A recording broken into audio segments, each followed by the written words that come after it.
السلام علیکم ورحمۃ اللہ وبرکاتہ۔ آج ہم تجوید کلاس میں سورۃ الواقعہ کی آیت نمبر 13 سے لے کے 23 تک آیات کو تجوید کے ساتھ پڑھنا سیکھیں گے۔ اعوذ باللہ من الشیطان الرجیم، بسم اللہ الرحمن الرحیم۔ ثلۃ من الاولین وقلیل من الآخرین۔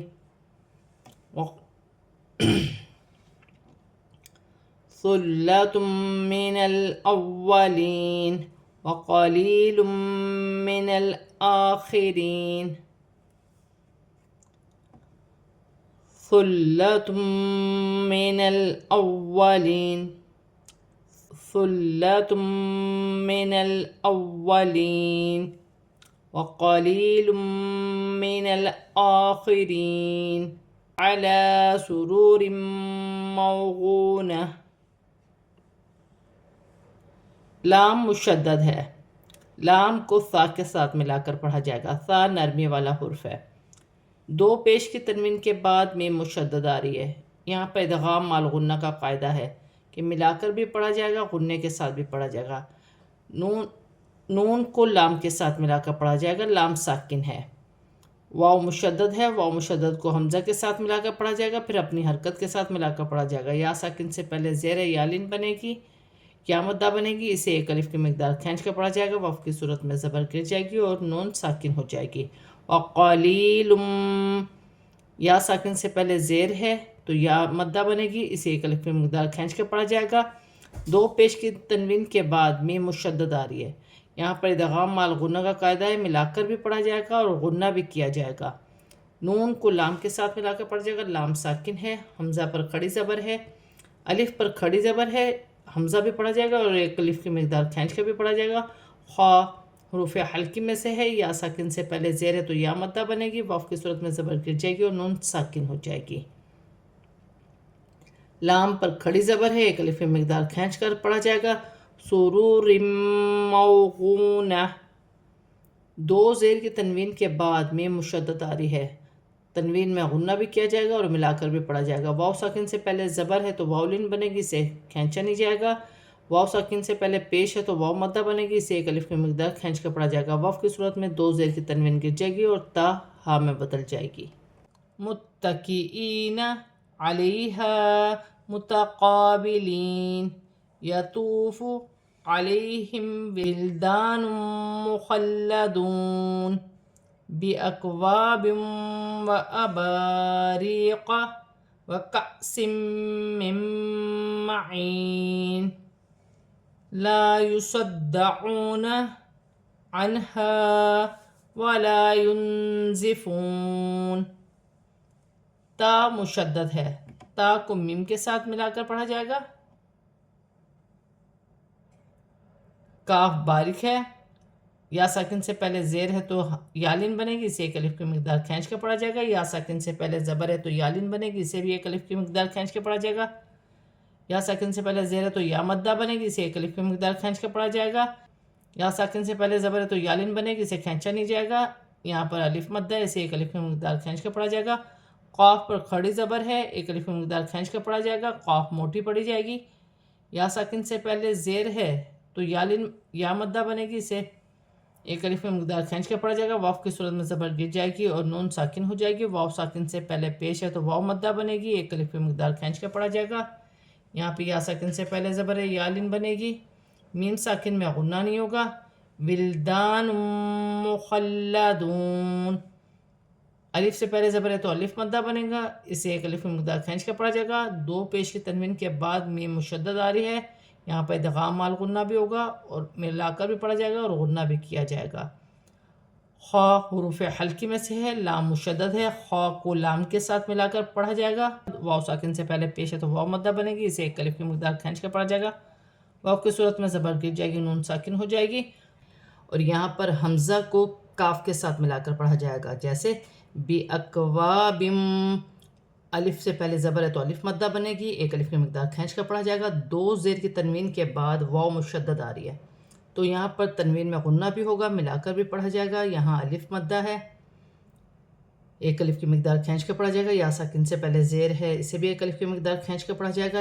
یہاں چھوٹی سی لام ہے، یہاں وقف نہیں کیا جائے گا. الف پر جزم کی حرکت ہے تو اسے جھٹکے کے ساتھ پڑھا جائے گا، جیسے وَقَسِم. دو زیر کی تنوین کے بعد میم مشدد آ رہی ہے تو یہاں پر ادغام مال غنہ کا قاعدہ ہے، ملا کر بھی پڑھا جائے گا، غنہ بھی کیا جائے گا. نون ساکن کے بعد میم مشدد آ رہی ہے، نون ساکن میں غنہ کیا جائے گا، جیسے وَقَسِم مِّن مَّعِین. یا ساکن سے پہلے زیر ہے تو یا مدہ بنے گی، اسے ایک الف کی مقدار کھینچ کے پڑھا جائے گا. دو زیر وقف کی صورت میں دو زیر کی تنوین گر جائے گی اور نون ساکن ہو جائے گی. یہاں الف مدہ بن رہا ہے، ایک الف کی مقدار کھینچ کے پڑھا جائے گا. یہاں پر دال مشدد ہے، لا یصدعون جماؤ کے ساتھ پڑھا جائے گا. واو ساکن سے پہلے پیش ہے تو واو مدہ بنے گی. نون ساکن میں غنہ نہیں ہوگا کیونکہ آگے حروف حلقی میں سے ہا آ رہی ہے. یہاں الف مدہ بن رہا ہے، اسے ایک الف کی مقدار کھینچ کر پڑھا جائے گا. یہاں بھی الف مدہ ہے. نون ساکن کے بعد زا ہے، زا حروف اخفا میں سے ہے تو نون ساکن میں اخفا ہوگا. واو ساکن سے پہلے پیش ہے تو واو مدہ بنے گی، وقف کی صورت میں زبر گر جائے گی اور نون ساکن ہو جائے گی. وَفَاكِهَةٍ مِّمَّا يَتَخَيَّرُونَ وَلَحْمِ طَيْرٍ مِّمَّا يَشْتَهُونَ وَحُورٌ عِينٌ كَأَمْثَالِ اللُّؤْلُؤِ الْمَكْنُونِ. یہاں الف مدہ ہے، الف سے پہلے زبر ہے تو الف مدہ بنے گی، ایک الف کی مقدار کھینچ کے پڑھا جائے گا. دو زیر کی تنوین کے بعد میم مشدد آ رہی ہے، دو زیر کی تنوین میں غنہ بھی کیا جائے گا اور ملا کر بھی پڑھا جائے گا. میم مشدد میں غنہ کیا جائے گا، الف مدہ بھی ہے، ایک الف کی مقدار کھینچ کر پڑھا جائے گا. یا مشدد ہے، یا کو خا کے ساتھ ملا کر پڑھا جائے گا. خا حروف حلقی میں سے ہے، واو ساکن سے پہلے پیش ہے تو واو مدہ بنے گی، وقف کی صورت میں زبر گر جائے گی اور نون ساکن ہو جائے گی. ہا ساکن ہے، ہا کو لام کے ساتھ ملا کر پڑھا جائے گا. یا ساکن سے پہلے زبر ہے تو یالین بنے گی، اسے کھینچا نہیں جائے گا. دو زیر کی تنوین کے بعد میم مشدد آ رہی ہے تو یہاں دو زیر کی تنوین میں غنہ بھی کیا جائے گا اور ملا کر بھی پڑھا جائے گا. را کے نیچے دو زیر کی تنوین ہے تو را باریک پڑھی جائے گی.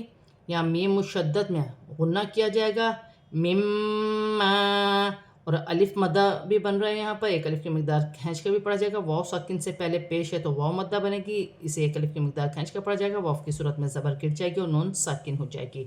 وحورن، واو ساکن سے پہلے پیش ہے تو واو مدہ بنے گی، اسے ایک الف کی مقدار کھینچ کر پڑھا جائے گا. دو پیش کی تنوین میں غنہ نہیں ہوگا کیونکہ اگلا حرف جو ہے وہ عین ہے، حروف حلقی میں سے ہے تو تنوین میں غنہ نہیں کیا جائے گا.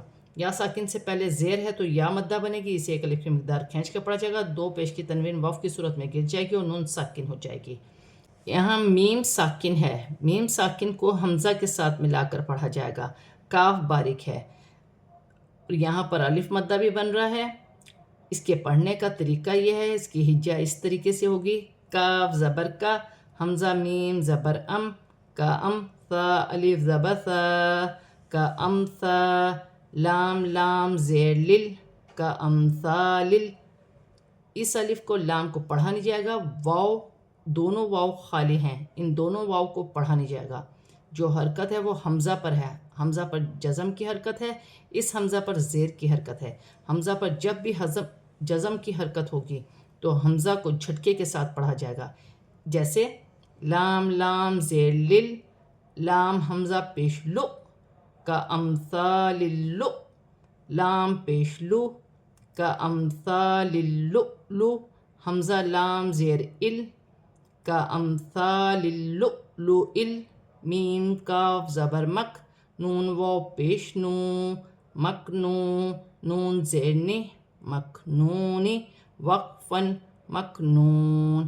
وقف کی صورت میں زیر گر جائے گی اور نون ساکن ہو جائے گی. یہاں پر واو ساکن سے پہلے پیش ہے تو واو مدہ بن رہی ہے، ایک الف کی مقدار کھینچ کر پڑھا جائے گا. اور کاف باریک ہے، کاف پر جزم کی حرکت ہے، کاف کو میم کے ساتھ ملا کر پڑھا جائے گا. لام ساکن ہے، لام ساکن کے کو حمزہ کی زیر کے ساتھ ملا کر پڑھا جائے گا. کا امثال اللؤلؤ المکنون. آج ہم نے سورۃ الواقعہ کی آیت نمبر 13 سے 23 تک آیات کو تجوید کے ساتھ پورا کمپلیٹ پڑھ لیا ہے. اب ہم اسے رواں پڑھتے ہیں. ثلۃ من الاولین وقلیل من الآخرین علی سرور موضونہ متکئین علیہا متقابلین یطوف علیہم ولدان مخلدون بأکواب وأباریق وکأس من معین لا یصدعون عنہا ولا ینزفون وفاکہۃ مما یتخیرون ولحم طیر مما یشتہون وحور عین کامثال اللؤلؤ المکنون. آج ہم نے سورۃ الواقعہ کی آیت نمبر 13 سے 23 تک آیات کو تجوید کے ساتھ اور رواں پورا کمپلیٹ پڑھ لیا ہے. صدق اللہ العظیم.